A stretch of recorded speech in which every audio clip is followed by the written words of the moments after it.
Meus irmãos, a compreensão popular de eternidade é a compreensão de uma existência sem fim. Então, quando pensa-se em eternidade, comumente se associa a uma vida que não tem fim, não tem limite temporal. Principalmente, uma vida que começa com a morte e vai além túmulo até a infinitude. Pensa-se também que a eternidade se refere a um estado da alma após a morte, na vida além túmulo, e aqui vida além túmulo envolvendo a ideia tanto de céu quanto de inferno.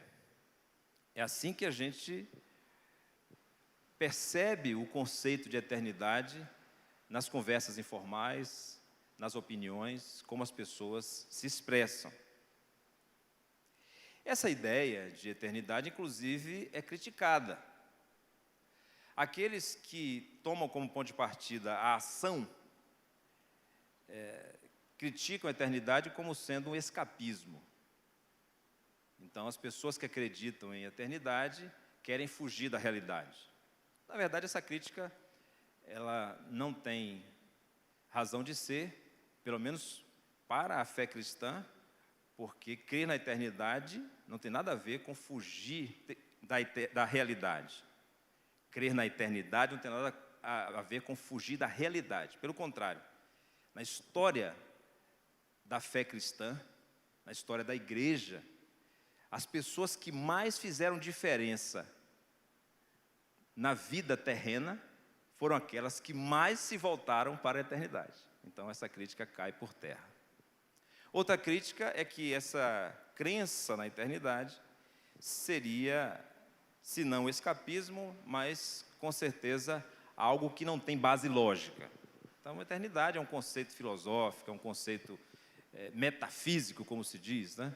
Além da matéria, além da física. Então, não tem base lógica, é só um pressuposto, é só uma ideia. As pessoas acreditam nisso, ou querem acreditar nisso, porque nisso depositam tanto as suas esperanças quanto as suas amarguras. Mas não teria lógica. A essa crítica, nós já antecipamos a posição cristã também ao longo da história,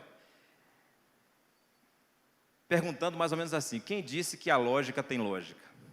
Quem disse que a lógica ou a razão humana é suficiente? Pela lógica, por exemplo, se criou a bomba atômica. Pela lógica, por exemplo, aliás, um dado histórico interessante, depois você dá um Google e pesquisa.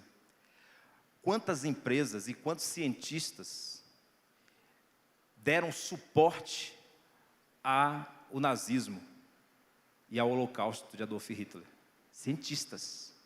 Eu vou evitar de citar nomes de empresas aqui.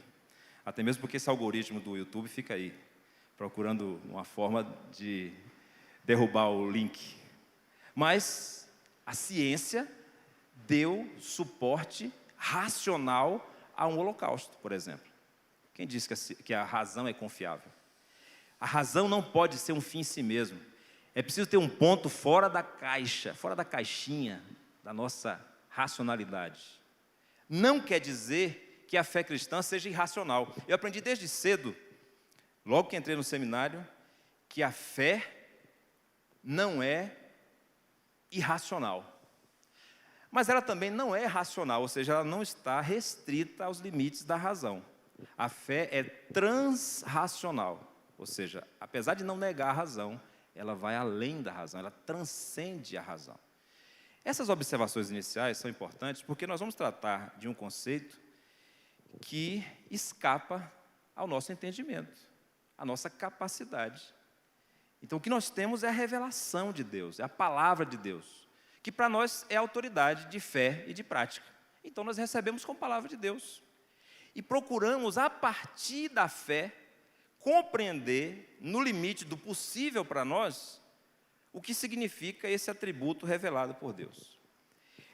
E esse texto, meus irmãos, é especial porque nele nós encontramos uma autorrevelação de Deus, uma autodefinição de Deus, muito especial no momento decisivo da história do povo de Israel.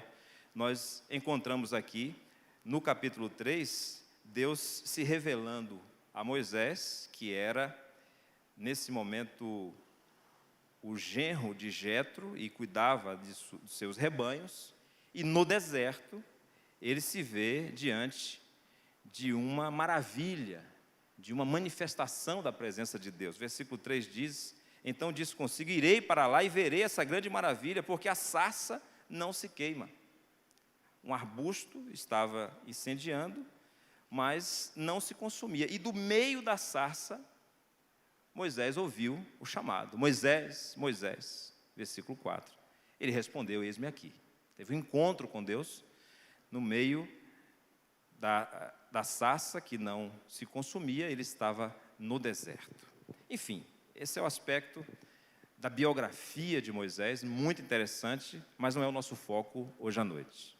O texto segue, e Deus então se apresenta como aquele que veio intervir na história em resposta ao clamor do povo. O povo estava sendo oprimido pelo faraó, que era o rei do Egito, e então ele vem ao encontro dessa necessidade, de encontro à opressão de faraó, para libertar o seu povo e para constituir, através desse ato salvador, um povo que fosse uma nação sacerdotal, um povo que adorasse o seu nome verdadeiramente. E ele se revelaria, então, em aliança a esse povo.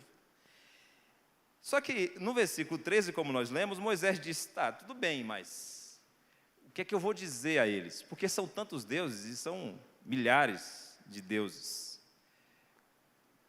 Como é que eu vou apresentar ao povo esse Deus que se revelou aqui, com essa intenção de salvar e com essa autoridade, inclusive para libertar um povo que é escravo, está em servidão no Egito? Esse é o contexto, então, no qual Deus se apresenta para Moisés, dizendo: eu sou o que sou. Essa expressão, eu sou o que sou, Erreié, Asher, Erreié, é uma expressão verbal. É traduzida, na maioria das nossas versões em português, por eu sou o que sou. Mas o que Deus está fazendo aqui é conjugando um verbo. Eu sou o que sou, mas a questão é que o tempo aqui não é necessariamente o presente, nem é perfeito, ou seja, não é uma ação, esse verbo não está traduzindo uma ação acabada, completa. É imperfeito, a ação é contínua, e não é necessariamente presente. Então, a melhor tradução, segundo os estudiosos, os biblistas, seria: eu serei o que serei. Mas como assim? Como é que alguém se revela dizendo: eu serei o que serei? Aí, na sequência, aparece a palavra Senhor. Quando na sua Bíblia aparecer Senhor, com todas as letras em caixa alta, todas as letras maiúsculas, você vai saber que essa expressão Senhor, com todas as letras maiúsculas, é Yehová, ou Yarver, ou Jeová, ou Javé. São várias as formas, porque são consoantes, YHWH, que não tem som vocal, que não era pronunciado, não era permitida a pronúncia, mas é uma síntese da expressão que Deus usou primeiro. Eu serei o que serei, ou eu sou o que sou. Agora ele repete: eu sou o Senhor está te enviando. Aí aparece essa expressão, Yehová. Algo muito interessante é a relação desta expressão com João, capítulo 8, versículo 58. Vamos fazer essa ponte primeiro. João 8, 58. Para os irmãos guardarem essa relação entre a revelação de Deus a Moisés e a revelação do próprio Senhor Jesus. Por que eu recomendo que as pessoas que estão iniciando a leitura bíblica comecem pelo Evangelho de João? Porque no Evangelho de João é quando Jesus tem a maioria dos seus discursos e ele fala de si, ele fala da sua obra, ele fala da sua essência. O que é que diz João 8,58? Respondeu-lhe Jesus: em verdade, eu vos digo, antes que Abraão existisse, eu sou. É claro que ele está falando em grego, eimi, mas ego eimi, mas ele está se referindo, é claro que os judeus sabem o que é que ele está dizendo. Depois eu fui pesquisar, ele diz isso para a mulher samaritana e diz isso para Caifás: eu sou. Diz para uma estrangeira e diz para a maior autoridade da nação: eu sou. Ele confirma que ele é o Filho de Deus. Mas aqui a questão é, antes que Abraão existisse. Mas como assim, antes que Abraão existisse? A nação de Israel foi formada a partir do chamado de Deus a Abraão. Abraão é o pai, é o patriarca da nação. Como é que alguém pode existir antes de Abraão, a não ser Deus? Então, quando ele diz, eu sou, antes de Abraão, ele está dizendo, eu sou Deus. E eu sou o Deus que se revelou a Moisés. É importante a gente lembrar dessa fala de Jesus, e de lembrar que ele disse antes que Abraão existisse, porque quando voltamos para o texto, nós vamos ver os tempos aqui todos sendo usados. Primeiro tempo, o presente, não é verdade? Porque a sarça está ali. Ela incendeia e não se consome. Tempo presente. Moisés está ali no deserto, tendo um encontro com Deus. Mas quando Deus vai se revelar, ele diz a Moisés: eu sou o Deus de Abraão, de Isaque e de Jacó. Então ele se refere ao passado. Eu sou o mesmo Deus do passado. Eu que estou aqui no presente, diante de você. E no final do versículo 15, ele diz: este é o meu nome eternamente, e assim serei lembrado de geração a geração. Então eu também serei o Deus do futuro. Eu sou o Deus que se apresenta diante de você. Eu sou o mesmo Deus que se revelou a Abraão, Isaque e Jacó, e eu serei o Deus das próximas gerações que serão formadas a partir desse encontro.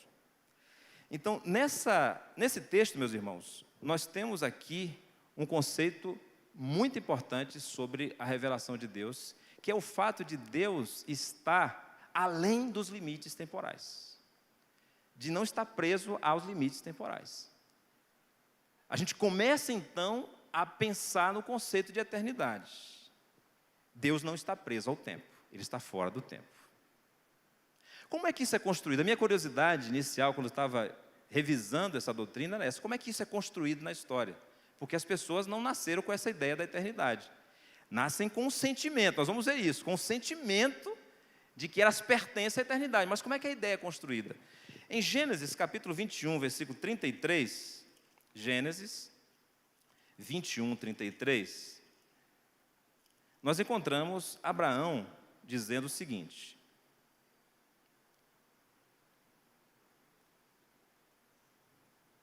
aliás, o narrador está dizendo que depois de uma aliança com Abimeleque, versículo 33, Abraão plantou tamargueiras em Berseba e ali invocou o nome do Senhor, Deus eterno.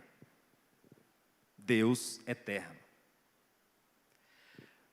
Tamargueira, eu não sou botânico, mas eu fui pesquisar a tamargueira, que é uma espécie de palmeira que nasce no deserto, que é muito resistente, que dá tâmara. São várias espécies, um tipo de tâmara.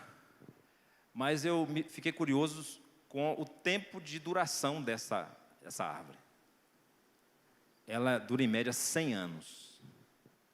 Então, Abraão planta uma tamargueira, ele conhece essa planta, ele quer marcar aquele momento na sua peregrinação, e ele quer que esse sinal fique durante muito tempo, pelo menos 100 anos. Um professor uma vez me explicou como é que Abraão ensinou esse conceito do Deus eterno a Isaque e aos seus netos e aos seus descendentes.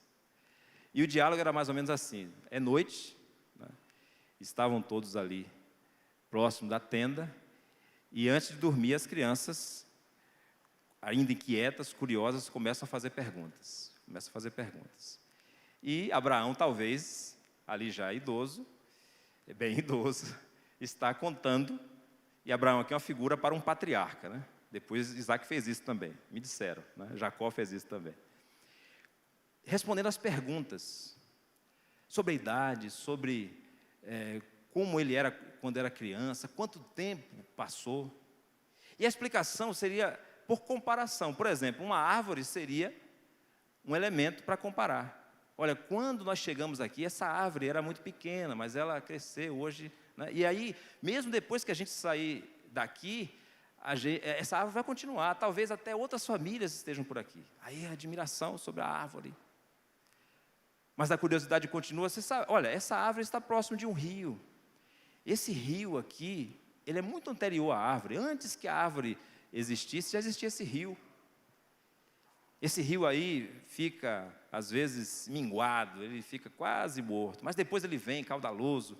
Por quê? Porque atrás dele tem uma montanha que existia muito antes dele, e é daquela montanha que vem a água quando o gelo derrete, e esse rio fica, então, variando o seu volume de quando em quando. Então, a montanha existe antes do rio. E a pergunta é, o que é que existia antes da montanha? Não, o sol existiu sempre antes da montanha. E de todas as montanhas, se você for depois daquela montanha, haverá uma outra montanha, e o sol vai estar depois da última montanha. Percebe que a ideia de eternidade é a ideia da infinitude. É a ideia da infinitude. É a ideia de que não há limites na criação, por exemplo. Para nós jamais poderíamos alcançar o limite do universo, por exemplo.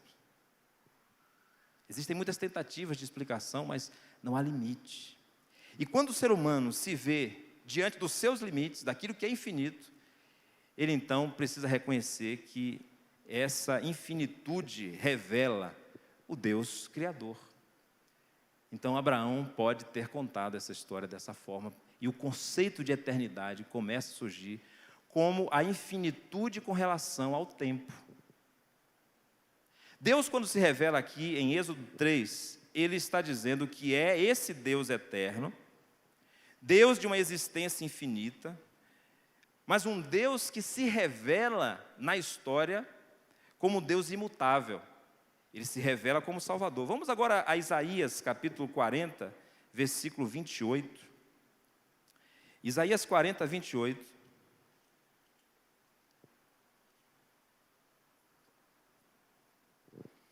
Não sabes, diz o profeta, não ouvistes que o eterno Deus, o Senhor, o Criador dos fins da terra, nem se cansa, nem se fatiga? Não se pode esquadrinhar o seu entendimento. O Deus eterno, mais uma vez a expressão, o Deus eterno. O Deus que é imutável, o Deus que não perde energia, o Deus que não sofre variação, o Deus que não muda. Sai-se então do conceito de uma existência infinita, mas nós chegamos, segundo a palavra de Deus, quando começamos a estudar esse tema, a uma ideia de que não é só uma existência que não tem fim, é um outro tipo de existência. Deus não é apenas um ser que não tem limites, Ele é um ser que ocupa uma categoria exclusiva. Só Deus é igual a Deus, não existe outro Deus. Só Deus não muda. Percebe então que a imutabilidade de Deus, por exemplo, deriva da eternidade. Ele é eterno, Ele está fora do tempo, por isso não sofre variação, não muda. E nós vamos vendo então como a palavra de Deus nos apresenta esse conceito. Voltando a Gênesis 3,14, Reé, Axé, Reé, eu sou o que sou, eu serei o que serei, como eu disse, é uma expressão que requer um relacionamento. Isso é muito importante. Veja só. A forma como o verbo é usado, o trocadilho que é feito, coloca Deus diante do povo.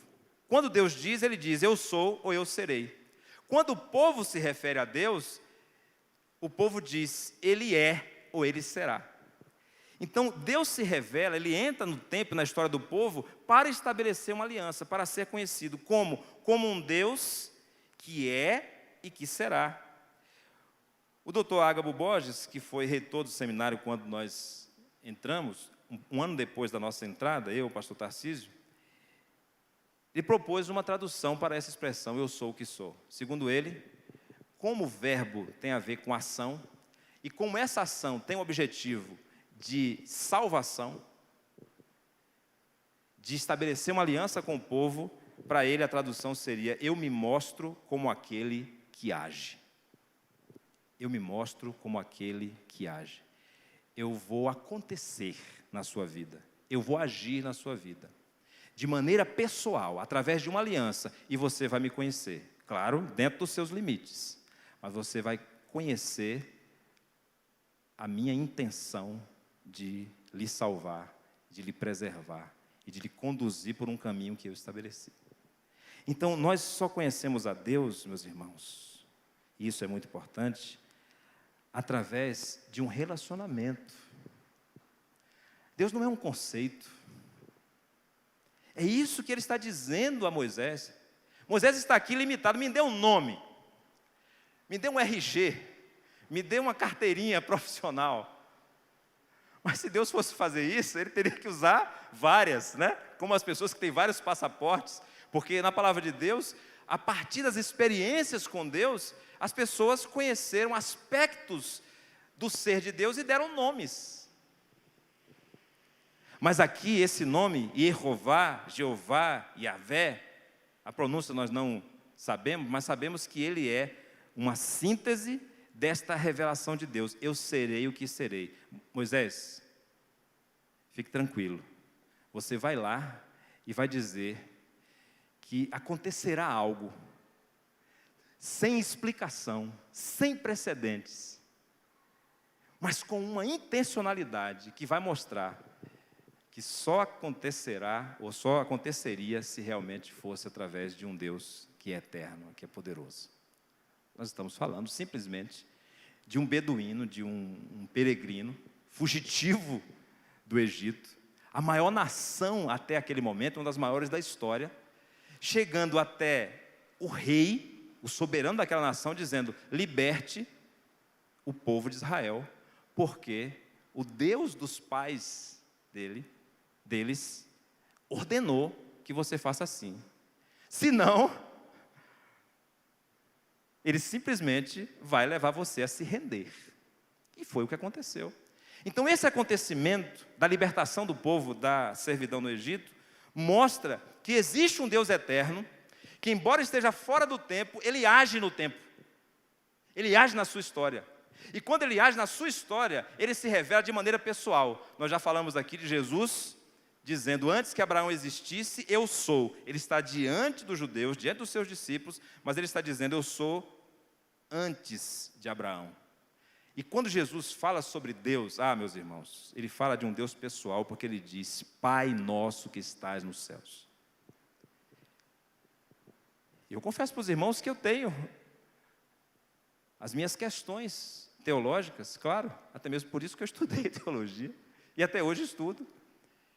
Tenho minhas dúvidas, mas, meus irmãos, diante da palavra de Deus, a forma como Deus se revela, o meu coração se aquieta, meu coração fica em paz com a revelação de Deus na vida de Jesus, com a revelação do Deus a quem Jesus serviu. Ele mesmo sendo Deus se colocou na posição de servo, e ele disse que era servo do Espírito de Deus. Vejam que maravilha isso. Mais do que a sarça que não se consome. Eu quero que o meu Deus seja o Deus de Jesus de Nazaré. Eu quero que o meu Deus seja o Deus e Pai do nosso Senhor Jesus Cristo. Um Deus que entra na história, um Deus que se revela pessoalmente. Ele diz: eu sou. E eu digo: Ele é. Ele diz: eu serei. E eu digo: Ele agirá na minha vida. Me peçam para explicar, vou ficar devendo. Me angustia? Sim, mas meu coração encontra paz na palavra de Deus, que diz que esse é o meu Deus e o meu Senhor. Tomé também teve essa dúvida, você lembra? Tomé disse: eu não acredito, mas não acredito de jeito nenhum. Mas Tomé, a gente estava tudo aqui, a porta estava fechada, ele chegou aqui, conversou com a gente: não, mas eu não estava aqui, eu queria ver. Não, mas não precisa. Ele disse: só se eu tocar, só se eu colocar o dedo na ferida, só se eu colocar o dedo lá, nas chagas. E meus irmãos, o Senhor Jesus dá a Tomé essa permissão: toca, pode tocar. E depois Tomé disse: Senhor meu e Deus meu. Você sabe quem mais disse isso na Bíblia? Ninguém, só Tomé. Senhor meu e Deus meu. Ninguém é exagero, ele foi o primeiro. Com essa força de expressividade. Senhor meu e Deus meu. Depois veio a repreensão. Você fez essa declaração, você creu, porque você viu, porque você tocou. Mais feliz será aquele que não precisar disso. Não precisar tangenciar a divindade, não precisar reduzir a algo visível, algo que possa ser tátil, mas simplesmente se entregar. É isso que Deus espera de cada um de nós.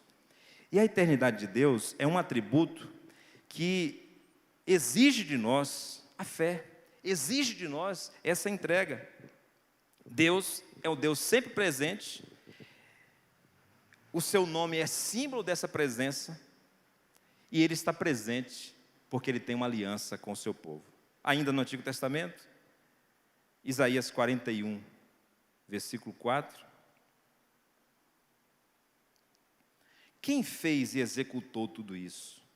Aquele que desde o princípio tem chamado as gerações à existência. Eu, o Senhor, o primeiro e com os últimos, eu mesmo. Ainda no capítulo 43 de Isaías, nós lemos versículos 10 e 11. Vós sois as minhas testemunhas, diz o Senhor, Senhor com letras em caixa alta, Yahvé, o meu servo a quem escolhi, para que saibais e me creiais e entendais que sou eu mesmo, e que antes de mim Deus nenhum se formou, depois de mim nenhum haverá. Eu sou o Senhor, e fora de mim não há Salvador. Revelação de Deus relacionado com a salvação, com a aliança, com o relacionamento conosco. Nós temos lições a tirar desta revelação do atributo da eternidade de Deus. Nós precisamos entender que esta revelação tem implicação na nossa vida. Primeiro, nós precisamos entender, meus irmãos, que a eternidade de Deus é uma característica exclusiva de Deus, que é inatingível pela nossa razão humana, e que isso deve gerar em nós humildade no estudo e reverência na adoração. Humildade no estudo, reverência na adoração. Primeiro, quando nós vamos estudar a palavra de Deus, nós precisamos nos portar de forma humilde. Porque o Deus que se revelou a nós, que providenciou essa revelação suficiente para a nossa salvação, é um Deus que está além da nossa capacidade racional. Por incrível que pareça, foi exatamente esta revelação de Deus que gerou no povo de Israel a humildade necessária para que ele estudasse. Porque se Deus está acima do tempo e do espaço, se Deus é criador, não foi criado, Ele está além da criação de tudo, tudo mais eu posso estudar. Percebe? Tudo mais eu posso estudar. E aí eu sempre digo na classe Nova Vida, procure em todas as áreas do conhecimento humano, se você não vai encontrar um judeu de destaque naquela área. Pode procurar. Procure. Só a Universidade de Jerusalém tem, me parece, 13 prêmios Nobel. Procure. Por quê? Porque esse povo, desde muito cedo, entendeu que ele precisava ser humilde. E você sabe qual é a maior característica para um estudante? Humildade. Chegue lá no Enem sabendo tudo. Chegue lá no exame sabendo tudo. A humildade leva você a conhecer mais. A eternidade de Deus nos coloca na nossa condição. Nós estamos presos no tempo e no espaço. Deus está fora do tempo e do espaço. Ele ocupa uma categoria única. Ele é o único Deus vivo e verdadeiro. Nós podemos estudar a sua revelação, não Deus. Eu me lembro que na nossa lua de mel, lá vou eu com a história de câmera fotográfica, que era com filme, né? De novo.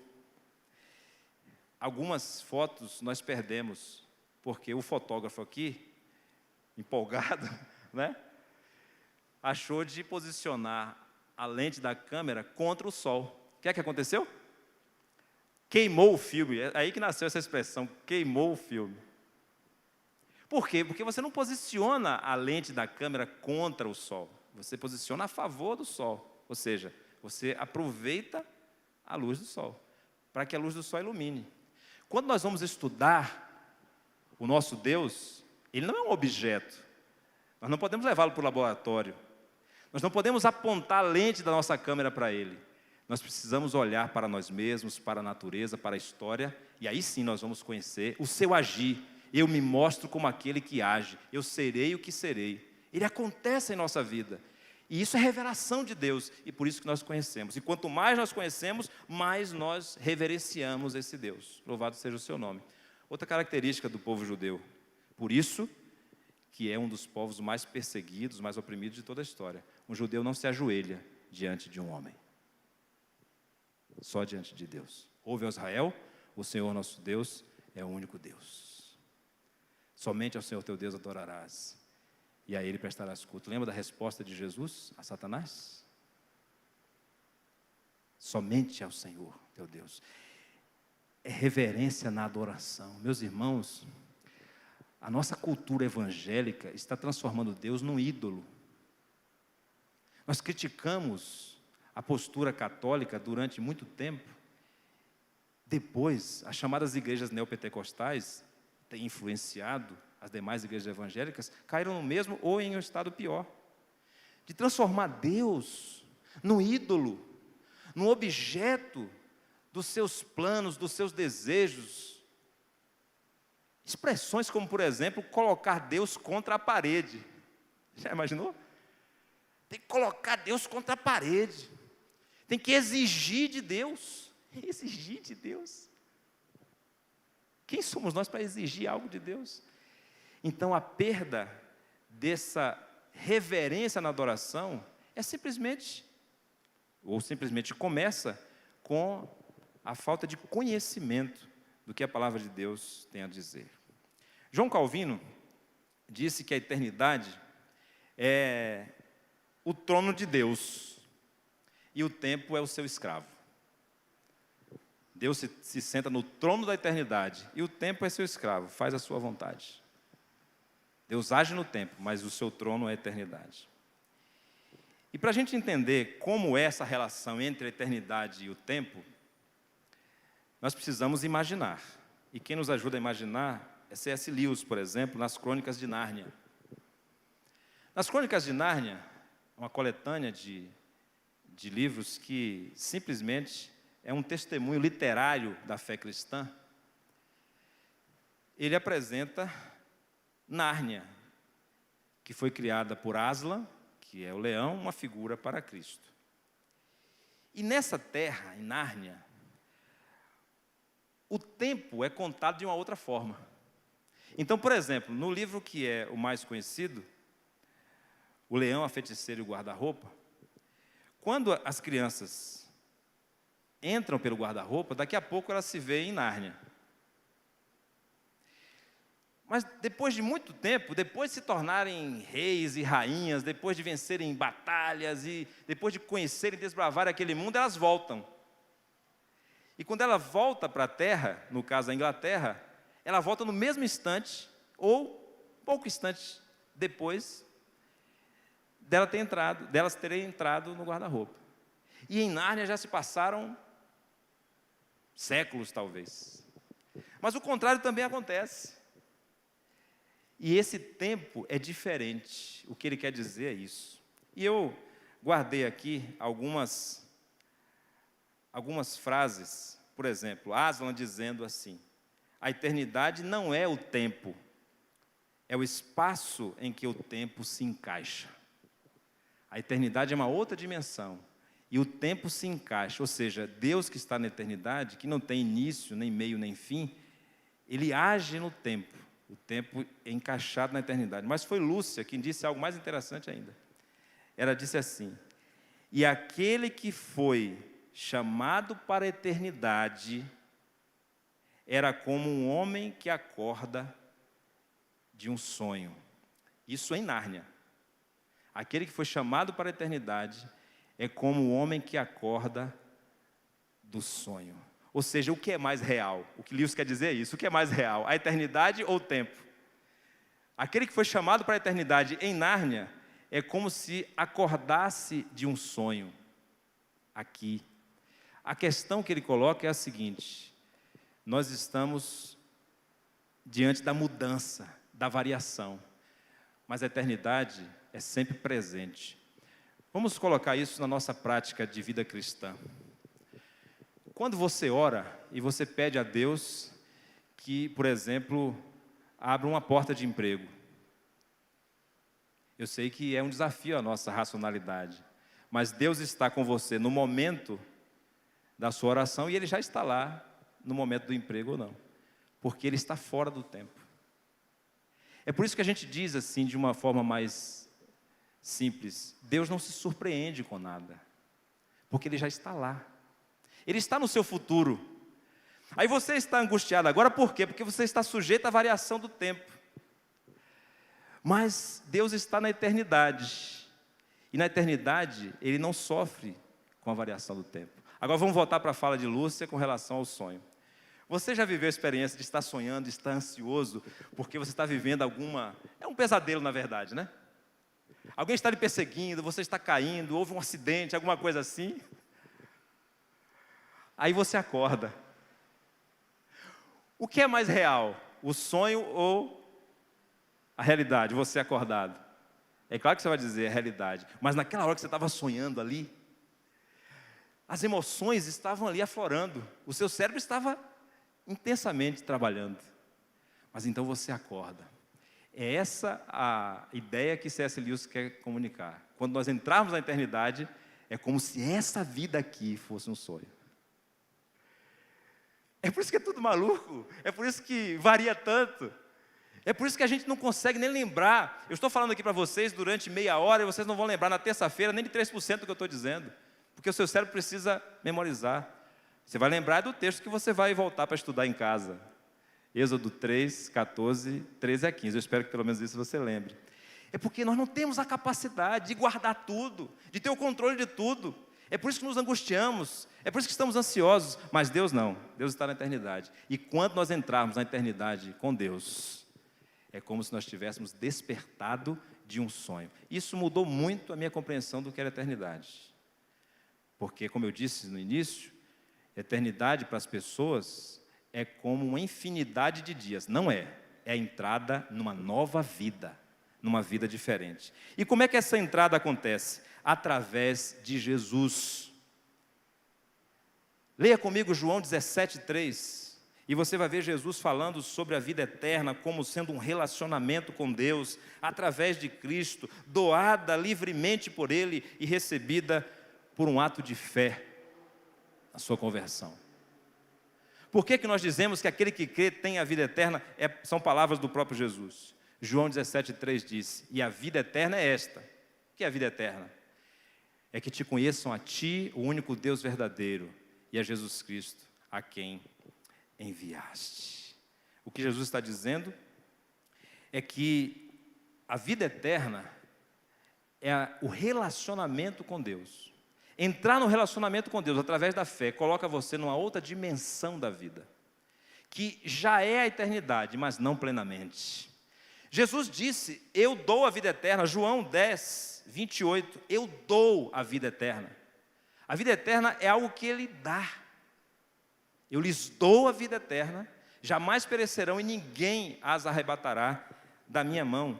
E no capítulo 3:36 do mesmo Evangelho de João, ele diz que essa vida que Ele dá é recebida pela fé. Quem crê no Filho tem a vida eterna. Quem crê no Filho tem a vida eterna. Ele não está falando de uma vida biológica. Ele não está falando da vida do Tomaso. Ele está falando da vida que o Tomaso virá a ter. E nós esperamos assim, quando ele crê, quando pessoalmente ele estiver preparado para crer. Mas o Antônio, que está ali, bem protegidinho, bem guardado, essa vida biológica que está ali, ela vai passar pela força do tempo. É tanto que a gente chega a dizer, nós estamos vivendo ou estamos morrendo? Porque um dia que a gente vive é maravilhoso, cada experiência, mas é um dia a menos. Essa vida que se deteriora, essa vida que envelhece, essa vida que se desgasta, que se consome, mas tem uma outra vida. Jesus está falando dessa vida. A palavra que ele usa é zoe. É a vida da encarnação, é a vida que o Senhor Jesus ofereceu ao mundo. Ele era a vida e a vida foi oferecida aos homens. Ele, o próprio Deus, veio trazer essa vida, esse tipo de vida, um tipo de vida que nós só temos acesso pela fé. Martinho Lutero disse sobre essa vida o seguinte: o conhecimento e a fé, tanto no Pai como no Filho, são necessários para a obtenção da vida eterna, pois os dois estão no mesmo nível.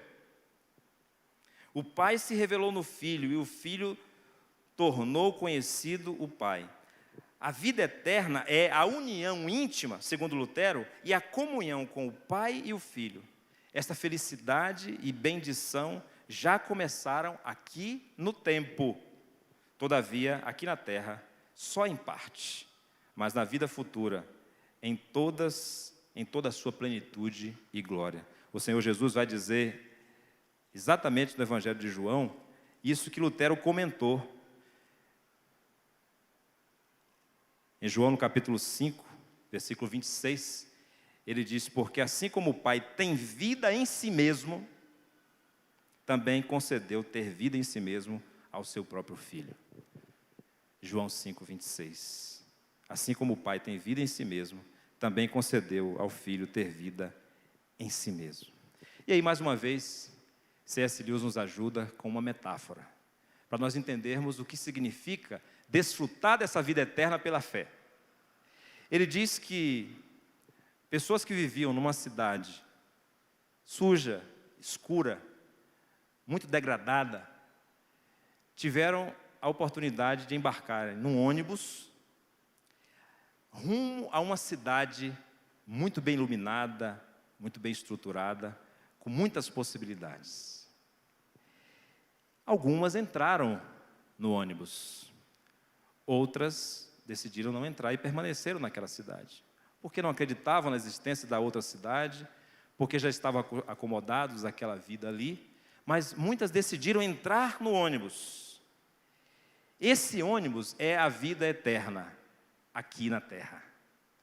Porque quando a pessoa entra no ônibus, você já viveu essa experiência, você está a caminho de um destino, mas você já está sentindo como será, e você começa a imaginar. É por isso que os especialistas dizem, por exemplo, quando as empresas premiam um funcionário com uma viagem, esse prêmio, essa recompensa tem um recall, um efeito de 8 anos na vida do funcionário e da família. Por isso que os funcionários são presenteados com viagens. Porque você já desfruta da viagem antes, na preparação, durante a viagem e depois da viagem. Mas para nós agora, a única coisa que está à nossa disposição é a preparação para essa viagem. É o embarque nesse ônibus, que vai nos levar para a cidade santa, a morada do Deus eterno, lá onde habita o Senhor, com o qual nós já estamos unidos pela fé em Cristo Jesus. E aqui, meus irmãos, nós ainda vamos sofrer muitas privações, provações, tribulações, mas nós já estamos embarcados nessa vida. Nós já podemos desfrutar dessa vida. Isso por ação sobrenatural de Deus, por intervenção do Senhor. Quero finalmente convidar você então, para além de refletir sobre a eternidade de Deus, como Ele se revela na história como Salvador, refletir sobre a sua condição, semelhante à minha, condição de uma pessoa orgulhosa. Você percebe quando nós começamos a folhear a palavra de Deus, buscando base para esse tema, o quanto nós estamos aquém, o quanto nós nos prendemos a esse tempo, a essa vida terrena que é tão limitada. Se nós estamos na eternidade, se nós já embarcamos nesse ônibus, então nós não deveríamos nos permitir ser tão afetados por esse mundo, pelas comparações, pela competição, pela busca por status. Meus irmãos, quantas vezes eu já me peguei com o coração sendo preenchido por uma expectativa de realização ou de recompensa nesse mundo. Eu não estou dizendo que nós não devemos dar o melhor. A palavra de Deus nos ensina que devemos fazer sempre com excelência, tudo para o Senhor, mas nós não podemos nos prender a este mundo. Nós devemos buscar, sim, um relacionamento cada vez mais íntimo com o Senhor. 2 desafios para a nossa prática. Estude a palavra de Deus. Eu tenho certeza que quanto mais você se dedicar ao estudo desse Deus que é, que era e que há de vir, o Deus Todo-Poderoso que nós cantamos, Santo, Santo, Santo, você será cada vez mais humilde e você conhecerá muito mais. E isso lhe trará paz, lhe trará segurança nessa vida. Segundo desafio, viva a sua vida terrena à luz da eternidade. Você tem uma profissão? Dedique-se à sua profissão, mas procure fazer com que a sua profissão traga frutos para a eternidade. Lembra do lema da nossa igreja, até o centenário? Nós estamos a caminho do centenário, mas com os olhos na eternidade. Nós somos uma igreja centenária com os olhos na eternidade.